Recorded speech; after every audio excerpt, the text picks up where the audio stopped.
guys, today is Sunday, January 3rd, and welcome to episode 43 of Knits and Stuff.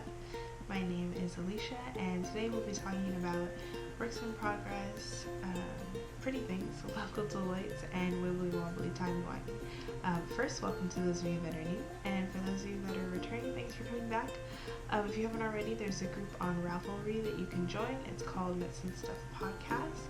And there'll be a link in the show notes, which are at knitsandstuff.wordpress.com. So let's get started.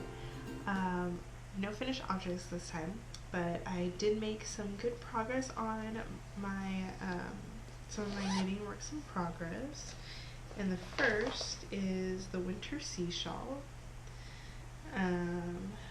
This is. Did I start recording?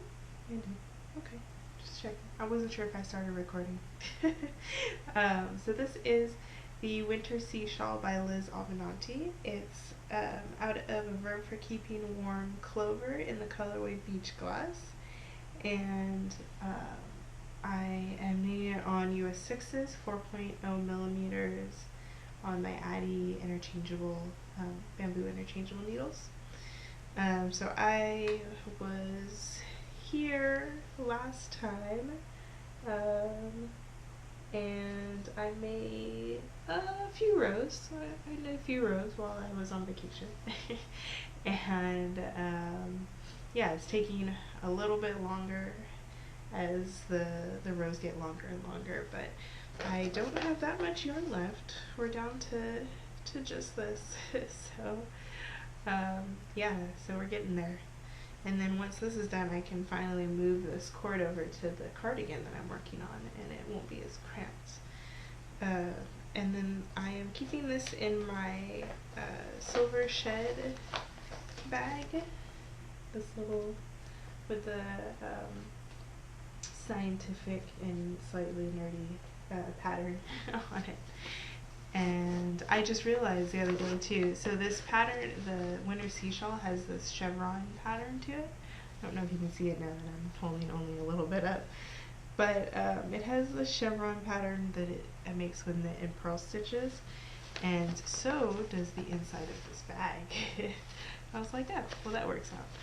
But yeah, so that's my shawl. And then I've made a lot of progress on these socks. I'm almost done with them. They are, the pattern I'm using is the Knitmore Girls Vanilla Sock by Jasmine Canty, and this is sock number 1. I should really pull out my sock blockers. I need to figure out where they are. But this is the first one, and this is out of Query Fiber Self-Striping Sock in the colorway Menorah. It's 75/25 merino nylon, and I'm knitting them on US 1s. And I'm doing a, I think it's called a partridge stitch heel, where you alternate the stitches that you're slipping and purling so that they, so that the slip stitches don't line up. I'm not sure, I'm like reverse on this camera preview.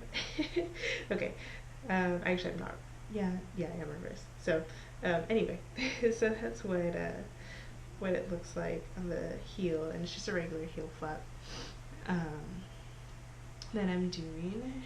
And so this is the first sock that's done, and I think last time I had just started the leg, the ribbing on the top of the leg in this, but I had a lot of plain knitting time and made quite a bit of progress since then. So I got past the heel, and now I'm just working on the foot. I'm almost to the toe, I think. Yeah, so this is about how much I have left. And I was actually surprised, or I was worried at least. I'm knitting these on my signature needles. Yeah, so they were ones. And I was afraid that they weren't going to let me take them on the plane, but I didn't have a problem going through security, so I was able to knit quite a bit on them. I guess I would have had to check my bag if they didn't let me, but they did, luckily, so I don't have to worry about that.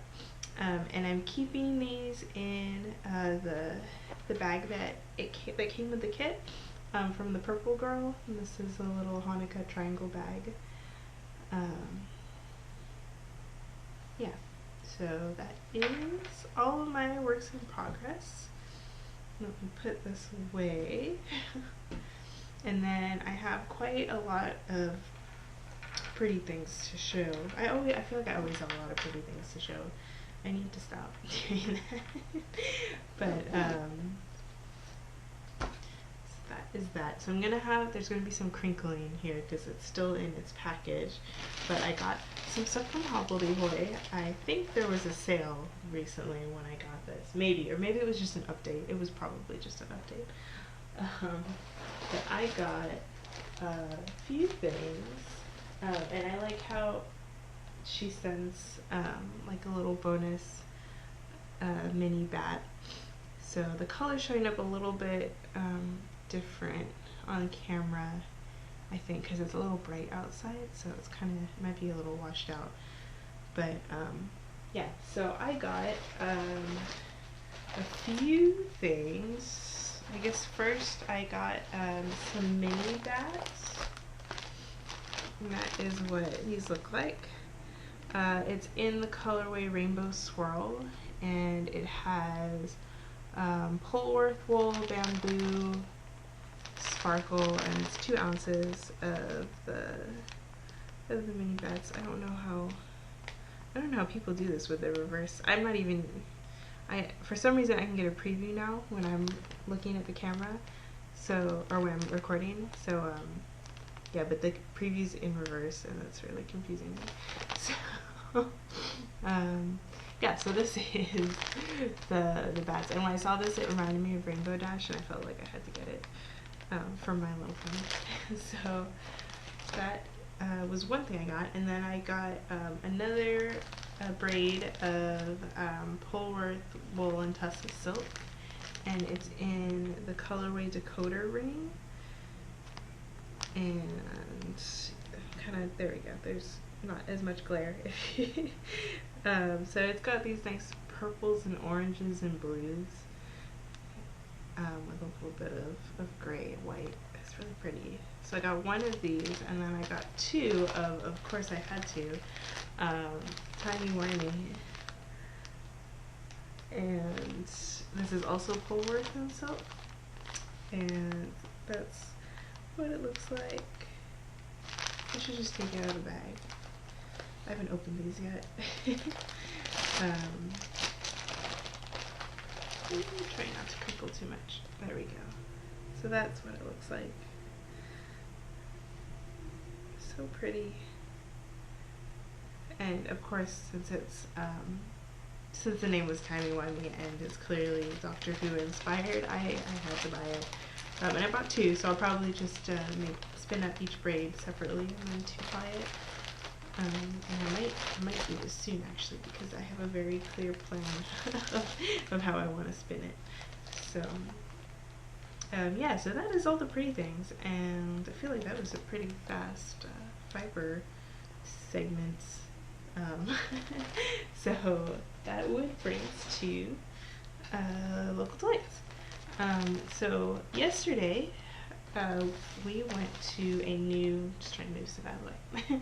We went to a new cafe, I guess you could call it, in Berkeley, downtown, well, kind of in North Berkeley, Gourmet Ghetto area, close to downtown, like definitely walking distance from BART. But it's called Victory Point Cafe, and if you haven't heard of it, they're a brand new board game cafe that you could go to. There's a $5 entry fee, and you can stay as long as you want. It's $5 per person, and they have a wall. I should have taken a picture. You know, I think they might have some on their website, but I'll link to it in the show notes. And if I can find a picture, I'll put up something on the podcast. But yeah, so they have this wall full of board games, anything from really light board games like Twister. Wait, do they have Twister? That's not really a board game. But some of the like younger kids board games like Sorry and Candyland, that kind of stuff, to like heavy strategy games that we've played before, like the Battlestar Galactica board game, or Thunderstone, which is a deck building game. Yeah, so we went there and tried it out, and got a table. It's usually pretty busy on the weekends. I'm not sure, and even on the evenings of the weekdays too, because since it's so close to campus, I think they get a lot of college students going, maybe. So it can get pretty busy, but it didn't take us that long to get a table. So we got lucky, and there were just 5 of us, so I guess it wasn't too difficult to get a table. But yeah, so we got to pick from a bunch of board games that they had. We only played one since we were gonna eat dinner afterwards, but we played, what did we play? Ticket to Ride, and that's kind of like Settlers of Catan, where you're building roads, but they're actually railroads, and there's not really a resource issue as much as just like cards that you're trying to get of specific colors. I guess that's kind of like the resources in Settlers, but yeah, you're basically just trying to build as many railroads as you can and get the most points in the game. So we played that game there, and then they also have food and drinks, so because it's a cafe, so they have like light snacks and some sandwiches, and then coffee, tea. I think they have beer also, but we had a chai that was actually really good. And then some of the rest of the group had some coffee and tea. And then they have bowls, so we got one candy bowl and one wasabi bowl, and it was just like a bunch of mixed snacks in the bowl, and that was fun to just have. So it's really easy though to go in, and you just give them your card, and they sit you at a table, and then you can charge everything to that card that you get, and you tell them what table you're at. So it makes things pretty easy, and yeah, it was really fun. I would definitely go back, and especially if you want to try out a board game that you don't have, it's a good place to go to try it before spending the money on it. I think there was one game one of my friends wanted. She said it was $90. So before actually like buying it, you could go there and try it out with some of your other friends and see if you like it. So yeah, and I think the staff there also knows how to play all the board games, because I heard some of them explaining to some of the people there how to play. So you can always ask them if you're confused about rules, or I guess if you're lazy, because sometimes it takes a while to read through all those rules for the harder games. But yeah, it was a really fun place to go. So if you're downtown and looking to play some board games, Victory Point Cafe is a good place to check out. So that's it for local delights. And that would bring us to Wibbly Wobbly Timey-Wimey. And I'm fine. Well, no, I was gonna say I'm caught up with Doctor Who, but I'm not. I haven't watched the Christmas special yet. But if you are as far behind as I am and don't want spoilers, I will be talking about episode 9. It's called Sleep No More. So I'll put a spoiler thing up here or down here somewhere. And yeah, and so you can come back when that's gone, or see you guys later. So yeah.